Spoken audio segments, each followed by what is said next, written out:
Not by the authorities, but by the Beatles themselves. The Beatles phenomenon was unstoppable. At the end of August, the single She Loves You became the fastest-selling record that had ever been released in the UK. In less than a year, the band's success outstripped that of any artist who had preceded them. And the final stage in their conquest of Britain came on November the 4th, 1963, when for the first time the Beatles came face to face with the highest order of the establishment, the royal family. The occasion unleashed the rock and roll rebel in John Lennon, who saw in the night's performance an opportunity too good to pass up.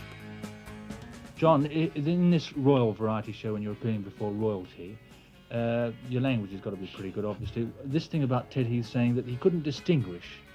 I can't understand the Queen's English. I can't understand Teddy saying that at all, really. I'm not going to vote for Ted. But you're not going to change your act just for the Lord Privy Seal. Oh, no, like, we'll keep, like, the same kind of thing, like, won't we? Oh, yes. Yeah, that's right. Lennon always had an ambivalent relationship with how the establishment, the entertainment establishment, were cozying up to the Beatles. On the one hand, the professional in him loved the fact that they were being fantastically successful, but the rebel in him found it all hard to take. And so on the occasion of the Royal Command performance, he teased Brian Epstein by suggesting that he was going to go up and swear in front of the Queen. But in the end, his professionalism won out. He managed to create a little bit of subversion, but it was very carefully thought through. For our last number, I'd like to ask your help. Would the people in the cheaper seats clap your hands? And the rest of you, if you just rattle your jewellery. This is sort of like a moment of insurrection, it felt like. But the thing is, it wasn't quite as radical, perhaps, because you look at Lennon's face after he says it, and he sort of looks as if he's just admitted to his mum that he's messed himself, or something like that. It was something really humble pie. You know, he felt quite sheepish. But no one else but John Lennon would really come out and even have the gall to say that. But what may have seemed a kind of a revolutionary, insurrectionary moment by saying, rattle your jewellery, in a really class-driven moment, was actually punctured by this sense that the Beatles were nice boys and they can get away with anything. With the youth of Britain in their thrall, the Beatles headed out to new territories, travelling to Scandinavia at the close of the year and then on to France. The domestic pop scene that they left behind had been transformed by their success. And from Liverpudlian acts like Jerry and the Pacemakers to London's The Rolling Stones, new groups were emerging on an almost weekly basis to battle it out in the clubs and on the charts. The Beatles were moving on, however, with manager Brian Epstein's sights set firmly on the largest territory of all, America. Looking forward to this American trip. Have you had any reaction over there? You got any fan clubs going? Is there well, there's one supposed to be started, and they're getting quite good response, you know. Yeah. 12,000 letters a day. But the Beatle movement's going over there. Yeah, Is it? You can even be a Beatle booster, folks. Yeah. I must tell you, by the way, that Detroit University have got to stamp out the Beatle movement. No. Yeah, we've got to stamp out Detroit. They think your haircuts are un-American. Well, it was very observant of them, because we aren't American, actually. There was always that thing, well, what happens next? Is the beat bubble going to burst, you know? Yeah. But it never did, it just kept going on. If Britain was suffering a particularly harsh winter when the Beatles had first set the charts alight in early 1963, when their single, I Wanna Hold Your Hand, reached America the following year, it entered a nation grappling with far greater misfortunes. Having emerged from the Second World War as one of the world's two superpowers, the following decade had been dominated by the country's hostile relationship with the Soviet Union and the threat of a full-blown nuclear war. But Americans themselves were enjoying the fruits of a flourishing economy. A strong consumer culture had developed, and domestic confidence was running high. In 1960, President John F. Kennedy came to office, a young, charismatic politician who embodied this new confidence and who promised a bright and optimistic future. My fellow citizens of the world, ask not what America will do for you, but what together we can do for the freedom of man. 3 years later, in November 1963, his assassination shook the country to its core. There was this injection of energy into American life that he represented. You know, he was young, he was handsome. It represented such a marked change from Dwight Eisenhower. I mean, Eisenhower was a carryover from World War II. Obviously, he was a war hero. He was an extension of that generation into modern America. But John Kennedy was modern America. All of the optimism and youthfulness, the baby boom was going on, you know, was kind of epitomized by John Kennedy. And the Kennedy assassination just ended that. The Beatles represented also youth, just as John Kennedy did, and wit and intelligence. Certainly for young people, it turned things around immediately. The Beatles just lit America up. I'm sure it could have been something else. I mean, I'm sure that some other joyful manifestation of something could have occurred. But what occurred was a song. And it's really important to realize in Britain, the Beatles' personalities, their repartee, their whole public performance was a critical part of the way that they came to the attention of the British public. In America, it was a song.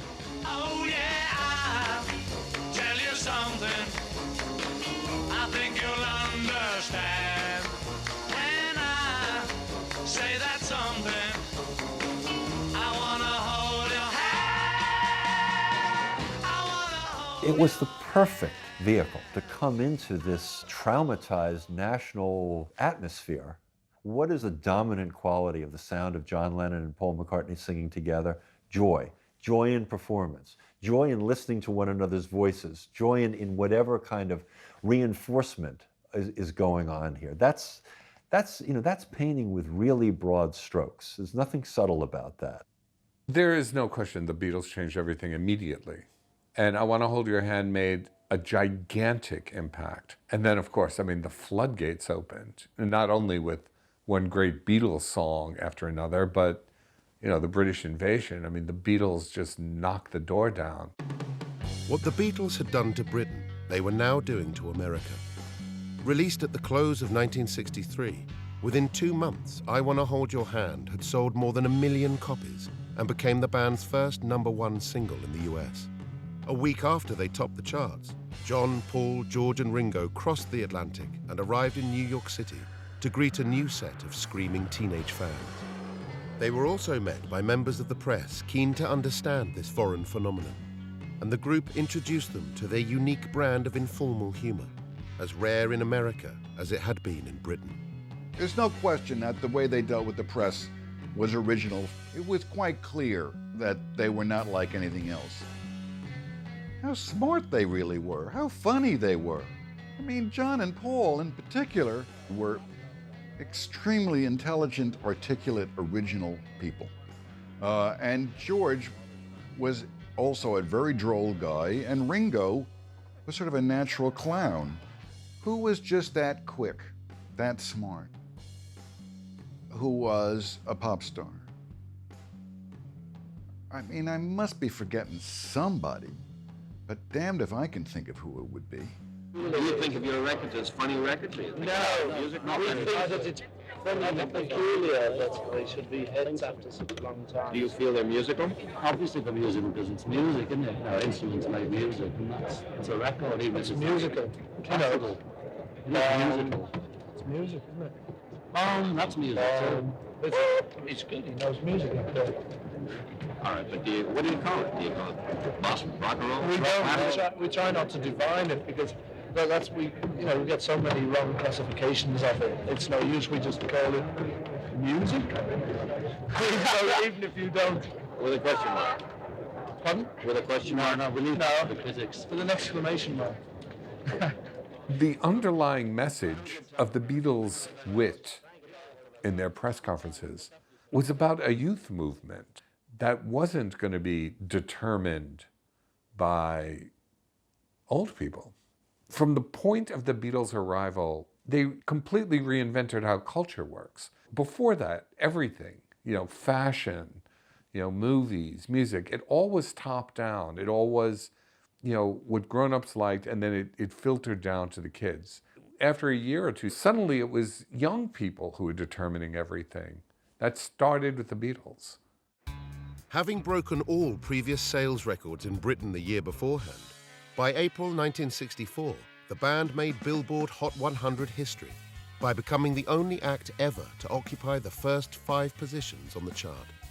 The 4 Mop Tops were now revolutionizing popular music in America too, and Beatlemania spread like wildfire throughout the country. And then, in July, following the time-honored career trajectory of all post-war popular entertainers, the band starred in their first full-length feature film. Yet A Hard Day's Night was, unsurprisingly, unlike anything that had preceded it. It's been a hard day's night, and I've been working like a dog. It's been a hard day's night. Music movies before A Hard Day's Night were profit-making ventures intended exclusively for the teen audience of whatever artists happened to be in them. A Hard Day's Night just kind of flipped that. They took what was a toss-off form, the rock movie, and made it something great. Directed by American Richard Lester, the film created an entirely new language for rock and roll cinema. Previously, musicians had all made their transition to the big screen, playing fictional characters created by screenwriters. In A Hard Day's Night, however, the Beatles played themselves in a comedy inspired by their own experiences of fame. It was both a commercial and a critical phenomenon. They're playing themselves in a sort of a fictional film. That didn't happen. So much of what happened in the early career of the Beatles hadn't really happened before. They were breaking through on so many different levels. Tell me, how did you find America? Turn left to Greenland. Has success changed your life? Yes. I'd like to keep Britain tidy. Are you a mod or a rocker? No, I'm a mocker. Oh. Have you any hobbies?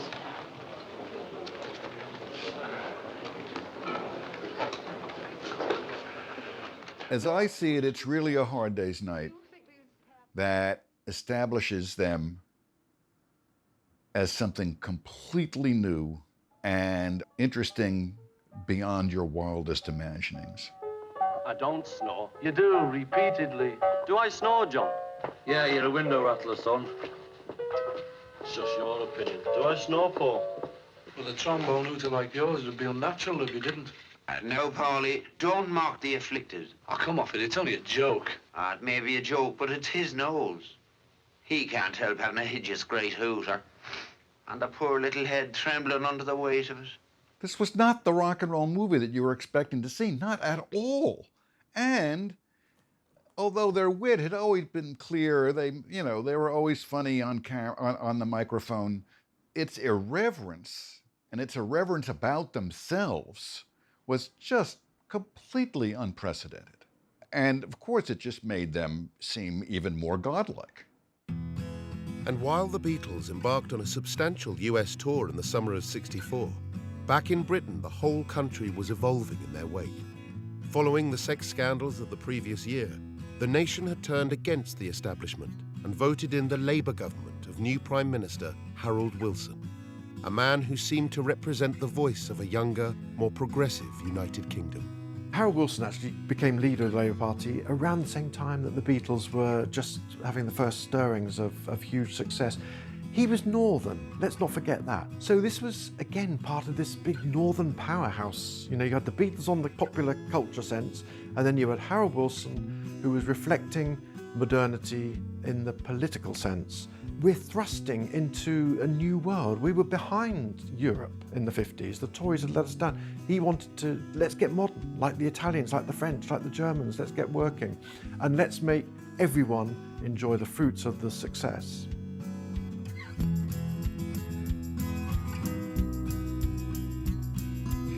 And central to this new progressive Britain was its youth. The staggering international success of the homegrown pop scene had injected the younger generation with confidence. And boosted by the country's growing prosperity, a new consumer culture emerged. Fresh from the breeding grounds of the art colleges, the modern ideas of Britain's budding designers were unleashed. This was nowhere more apparent than in fashion and its nerve centre in London's bustling Carnaby Street. This was the first time that young people had enough money to buy records, to buy clothes, to have their haircuts. Out of that, almost immediately came a separate youth market. Carnaby Street thrived. I mean, up until that point, when a girl left school, she immediately began dressing like her mother, whereas someone like Mary Quant made dresses that you could run in and you could dance in and do stuff, you know, that young people do. And of course, that transformed the whole face of British fashion. Everything felt modern, new, fresh. Everywhere you looked, the world started to look different. The black and white of the early Beatles and pre-Beatles, even with the Beatles all in black and white, even Hard Day's Night was in black and white. Within a year, the colours started to really emerge, the green shoots of a new culture. Although they had played the central role in cultivating this new cultural landscape, by late 1964, the Beatles themselves were growing weary of their 8 days a week fame. In an attempt to escape from Beatlemania, both John Lennon and George Harrison had moved to rural Surrey, 30 miles from the centre of London, and Ringo Starr would join them there the following year. In December, Beatles for Sale, the band's fourth studio album, was released, and it clearly showed signs of fatigue. You only have to look at the cover. These are young men exhausted, really, by a couple of years of Beatlemania. It was just obvious that they were becoming worn out, and that the incredible appeal of early fame, which they just rode that like a wonderful wave, and you can see and feel the joy in the records and in the interviews.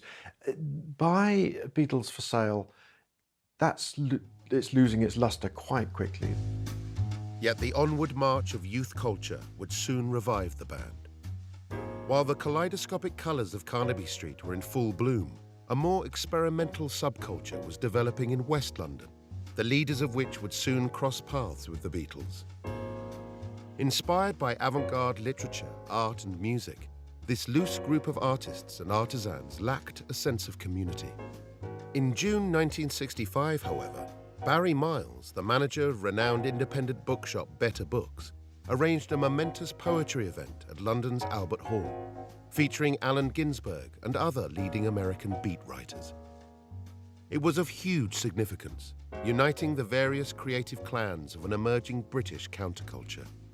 The big poetry reading at the Albert Hall in '65 was, I think, the first time a constituency was seen in London. Up until that point, the actors and the poets and the filmmakers and the people who ran boutiques, none of them knew each other. At this event, which was basically a Beat Generation reading of Allen Ginsberg, Lawrence Ferlinghetti and Gregory Corso, all of these people came together into the Albert Hall, 7,000 people. The whole thing was a giant party, and it was really like the first sort of mass networking session, I suppose. At this pivotal event that he had helped organise, Miles met John Dunbar, an artist friendly with both Allen Ginsberg and Gregory Corso, and who had recently married young singer Marian Faithfull. Together, they planned a new centre for underground activities, the Indica Bookshop and Gallery, and this would bring Miles directly into the Beatles' world. We went along to the Albert Hall, and a friend called Paolo Leone kind of went, "Oh, you should meet this guy," you know, who Miles worked at Better Books at that point. And so we got chatting, and I don't know how many people it holds, the Albert Hall, a couple of thousand, 5,000, I don't know. Anyway, we kind of thought, well, look, you know, everybody's paid £1 to see this, so maybe we could do a shop. We decided to combine forces and start a bookshop art gallery combined. His best friend was a guy called Peter Asher, who at that point was in Peter and Gordon, a little rock and folk duo who had #1 hits, in fact, in Britain and America and Japan. And so Peter had some money, so naturally we looked to Peter to finance this venture. And so consequently, we started a company called Miles, Asher and Dunbar, MAD. I got to know Peter, of course, through this. And he was living at home with his parents. And also living at home was his sister, Jane Asher. Jane was a TV personality. She interviewed people. She was a child star in films and a lot on the radio. Also living there was Jane Asher's boyfriend, who was Paul McCartney, who was living on the top floor in a little attic room next to Peter's room. So there was this extraordinary household that I got introduced to. And when I was setting up the bookshop, we had all the books delivered to the basement there because we hadn't found any premises yet. And obviously through that, I got to know Paul as well. He would come in late at night, browse through the books and just leave me a note saying what he'd taken. So he was my first customer, in fact, in the bookshop. And when we did find some premises, he helped put up the shelves and paint the walls. So he was very, very involved with the whole project. And it was wonderful to get to know him. While his bandmates had fled London in favour of the quiet suburban life, through his contact with the progressive art world, Paul McCartney soon became the most cultured of the Beatles. Where John Lennon had been married for years and was raising a young son, George Harrison had moved in with girlfriend Pattie Boyd, and Ringo Starr was a newlywed, McCartney was actively pursuing fresh sounds and fresh concepts, with Miles as his avant-garde guide. In his own words, he used to go around London with his antenna out. One day he would go to see a John Cage concert or a Luciano Berio or some electronic music. And then next day he would go and see Tessie O'Shea at the Talk of the Town, or some torch singer down at the Blue Angel. I mean, it was all being sucked in. McCartney was very much the culturally aware Beatle about town, while the others went into a slightly cozier existence in the stockbroker belt. He was still curious, he was still hungry for any stimulation. It's around this time, 1965, 66, that McCartney really begins to drive the Beatles. He hung around in London, being stimulated, and bringing all of that back to the Beatles' table, and continuing to give them, an artistic edge. That artistic edge would prove unmistakable when the Beatles headed to the studio in mid-1965 to record the album Rubber Soul. Across the previous year, the wave of bands inspired by the Beatles' example had not only begun to catch up with the Liverpudlians, but in some cases threatened to overtake them. Following Lennon and McCartney's lead, the Rolling Stones had managed to break America and had begun to write their own hits. Folk icon Bob Dylan had gone electric and transformed into the preeminent poet of rock. And new bands were emerging, from The Who to The Byrds, introducing fresh sounds and perspectives. Yet the Beatles were ready to pave the way once again. In pursuit of total creative control, with Rubber Soul, producer George Martin booked the band into Abbey Road Studios for an entire month, turning conventional recording rules on their head. Before Rubber Soul, a professional recording day was overseen by recording engineers in white coats. And there was 3 hours in the morning, a break for lunch, and 3 hours in the afternoon. And that was it. That was your recording day. When Rubber Soul came along, they had enough clout to say, we want a bit more flexibility than that. We might want to stay on and record into the night. They invented the idea of treating a record album as if it were a work of art. It takes time to do anything that's worthwhile. So you had this new idea, the idea of the recording studio as compositional laboratory. This was this incredible, real revolution, not just how to make records, but how to make music.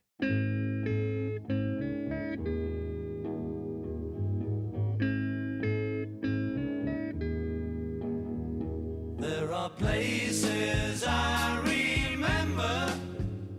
Rubber Soul looks like the moment when pop music could become popular art.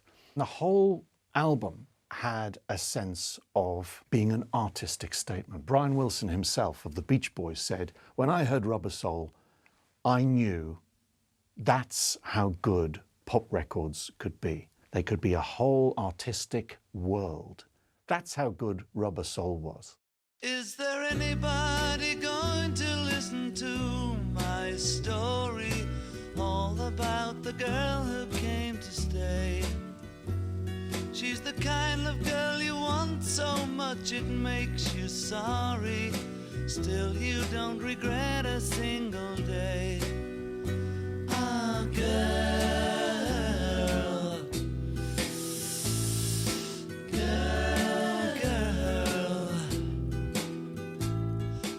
John Lennon is suddenly writing lyrics like, was she told when she was young that pain would lead to pleasure?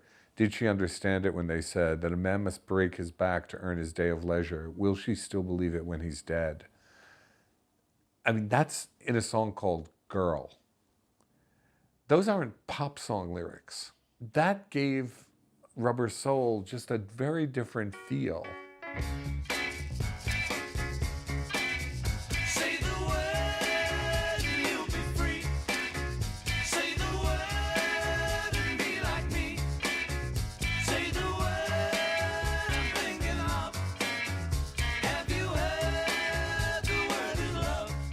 You could hear that they were actually writing songs as artists, not just as pop performers.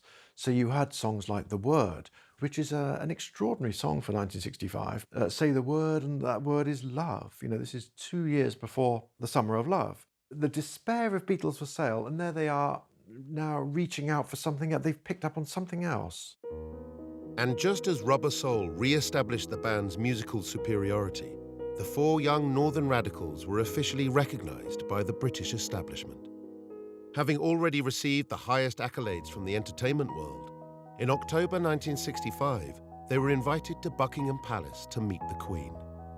Here they would be anointed as members of the Most Excellent Order of the British Empire, or MBEs. This has been one of the talents of the establishment for a very long time.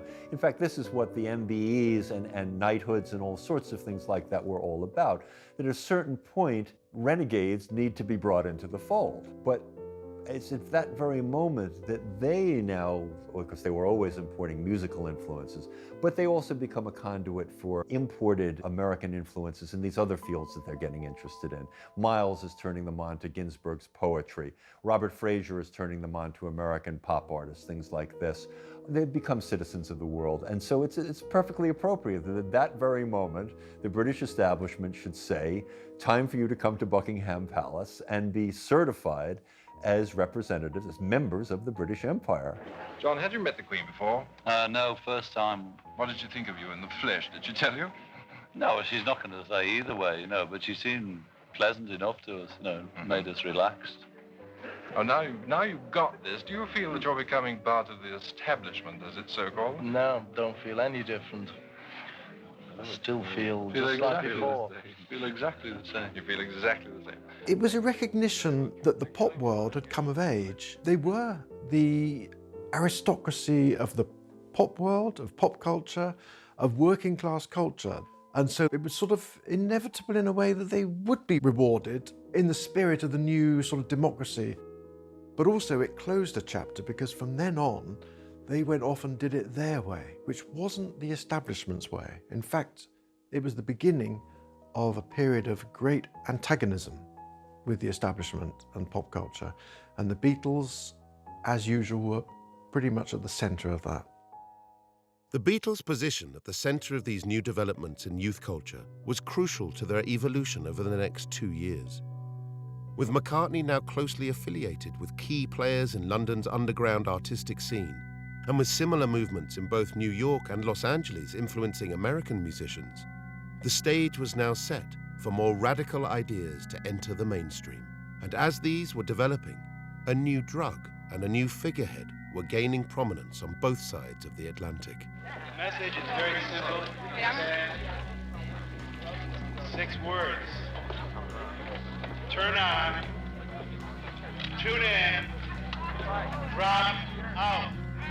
Psychologist Timothy Leary had emerged in the US as a prominent spokesman for the hallucinogen LSD, or acid. Having led psychedelic experiments at Harvard University since the turn of the 60s, and with beat poet Allen Ginsberg a key early supporter, by 1965, Leary was becoming a major countercultural figure.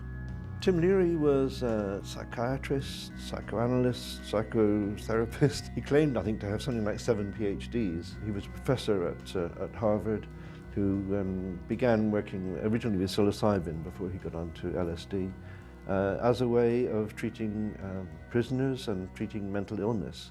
I mean, the thing is, Leary was very much part of the establishment. He'd worked right across the normal lines of psychiatry. But of course, when he started to take all these things, he contacted his own self on a cellular level, and he realized that an awful lot of this was game playing and rubbish. And so he basically felt that this was in fact a spiritual key that he'd been handed, and that his message really should be to encourage people to leave the establishment and find themselves creatively or spiritually. And the newly appointed MBEs, the Beatles, were already on their way to leaving the establishment and rediscovering themselves through hallucinogens. John Lennon and George Harrison had been introduced to LSD in early 1965 and had been joined by Ringo Starr for their second experience with the drug later that year. Combined with Paul McCartney's newfound interest in experimental art through his London social circle, the world's most commercial band were ready to take a very unexpected detour. They wanted to discover who they were. They had no real sense of who they were, I think, anymore. So they're picking up the pieces, putting it together again. How the hell did they make sense of the Goldfish Bowl life that they'd been thrown into? From playing at the Casbah in Liverpool and the Cavern to being feted all around the world and just seeing themselves reflected back, people getting pieces of them everywhere, not knowing really who they were. And I think that was the engagement of pop culture, represented by the Beatles, with the counterculture, which was growing in confidence, and the fact that the two started to join forces in London, in San Francisco, they sparked off each other.